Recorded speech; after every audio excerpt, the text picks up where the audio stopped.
Comparison is natural.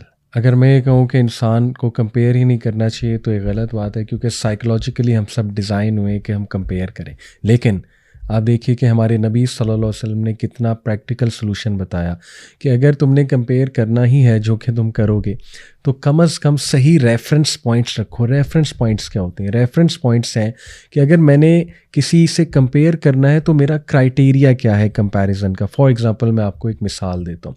دیکھیے، اگر میں ایک ایسے انسان سے کمپیئر کر رہا ہوں اپنا، جس کی زندگی کے حالات مجھ سے بہت مختلف ہیں، جس میں ٹیلنٹ مختلف ہے، کوالٹیز مختلف ہیں، تو میں اس سے کمپیئر ہی غلط کر رہا ہوں، کیونکہ میرے اور اس کے حالات بہت مختلف ہیں.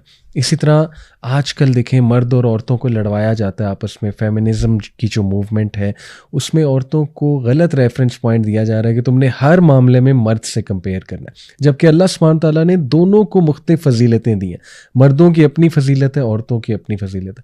مردوں کا اپنا رول ہے، عورتوں کا ایک اپنا رول ہے. اور یہ کمپیریزن کی جو گیم ہے یہ پھر کبھی ختم نہیں ہوگی، یہاں تک کہ دونوں فریقین آپس میں لڑنے لگیں گے کمپیئر کر کر کے، اور یہی ہو رہا ہے، اللہ معاف کرے. اسی طرح اولاد میں کمپیریزن آ جاتا ہے. بڑا بھائی چھوٹے بھائی سے کر سکتا ہے، چھوٹا بھائی بڑے بھائی سے کر سکتا ہے، بہنیں آپس میں کمپیریزن کر سکتی ہیں، اور کمپیریزن پھر انسان کو حسد تک بھی لے جاتا ہے.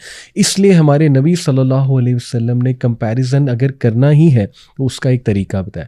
اللہ کے نبی صلی اللہ علیہ وسلم نے کہا کہ دین کے معاملے میں ہمیشہ اپنے سے اوپر والے کو دیکھو، بلکہ ایک اور روایت میں آتا ہے کہ دنیا کے معاملے میں اپنے سے نیچے والے کو دیکھو. That is the correct reference point. ہم کیا کرتے ہیں کہ دینی معاملات میں تو دیکھتے ہی نہیں، مقابلہ بھی نہیں کرتے، نہ ہماری کوئی خواہش ہوتی ہے دین میں آگے بڑھنے کی. دنیاوی معاملات میں اتنا کمپیریزن چل رہا ہے، گھر آپس میں کمپیئر ہو رہے ہیں، بچوں کے گریڈز کمپیئر ہو رہے ہیں، رشتہ دار آپس میں لباس کمپیئر کر رہے ہیں، لائف سٹائل کمپیئر کر رہے ہیں، ایک ایک چیز کمپیئر کر رہے ہیں. آپ مجھے خود بتائیے، کیا یہ اس قوم کے اوصاف ہیں جن کو اللہ تعالیٰ نے لیڈر بنا کے بھیجا؟ کنتم خیر امۃ اخرجت للناس تأمرون بالمعروف وتنہون عن المنکر وتؤمنون باللہ. بے شک تم بہترین امت ہو جو انسانوں کی طرف بھیجی گئی، کیونکہ تم نیکی کا حکم دیتے ہو، برائی سے روکتے ہو، اور اللہ پر ایمان لاتے ہو. کیا ہمیں یہ چھوٹی چھوٹی چیزوں میں کمپیریزن زیب دیتا ہے؟ اور دیکھیے، کمپیریزن کی جب عادت پڑ جائے تو اللہ معاف کرے انسان کی کمپلیننگ نیچر ہو جاتی ہے. تو اس حوالے سے میں سبحان اللہ آپ کو ایک حدیث سناتا ہوں کہ اللہ کے نبی صلی اللہ علیہ وسلم نے فرمایا کہ جو انسان صبح اٹھے اور نمبر 1 اس کے پاس صحت ہے، نمبر 2 اس کے پاس سیکیورٹی ہے، کوئی خانہ جنگی نہیں ہے، اور نمبر 3 اس کے پاس اس دن کا رزق ہے، اس دن کا، مہینے کا نہیں، اس دن کا، تو یہ ایسے ہے جیسے کہ پوری دنیا کا بادشاہ ہے. اللہ اکبر. آپ اس کو ریفرنس پوائنٹ بنائیں اور ہمیشہ اس حدیث سے اپنی حالت کو کمپیئر کریں، آپ خوش رہیں گے. اس کا ہرگز یہ مطلب نہیں ہے انسان کوشش نہ کرے، ایفرٹ نہ کرے، دنیا میں آگے بڑھنے کی کوشش نہ کرے. بالکل کرے.